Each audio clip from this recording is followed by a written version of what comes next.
আসসালামু আলাইকুম সবাইকে।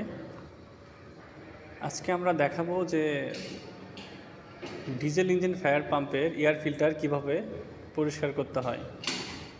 তো মেইনলি এটা যখন পাম্প চলার সময় পরিষ্কার এয়ার যাতে পাম্পের ভিতরে যায়, অপরিষ্কার এয়ারটা যাতে না যেতে পারে এবং পাম্পের ইঞ্জিনের ক্ষতি করতে না পারে, সেজন্য এয়ার ফিল্টার ব্যবহার করা হয়। তো এটা হচ্ছে এয়ার ফিল্টার। এটা এখন আমরা খুলব, খোলার পরে এটাকে আমরা হাওয়া দিয়ে ক্লিন করব।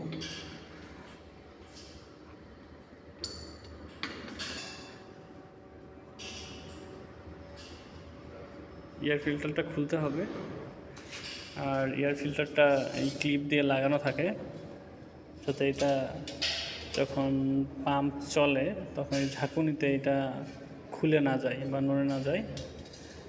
এখন আমরা এটাকে বাতাস দিয়ে পরিষ্কার করব যাতে ভিতরে যে ডাস্টগুলা আটকে গেছে সেগুলা দূর করা যায়।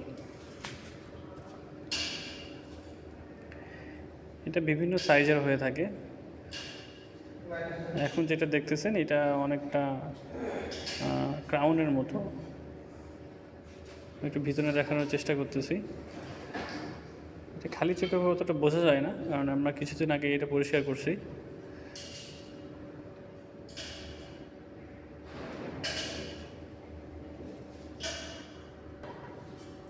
এটাও আর একটা এয়ার ফিল্টার, এটা হচ্ছে ছোট সাইজের।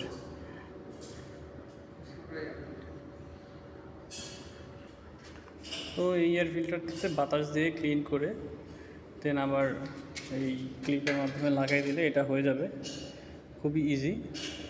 আর এটার উপরে একটা শেল টাইপ থাকে, প্রোটেক্টর।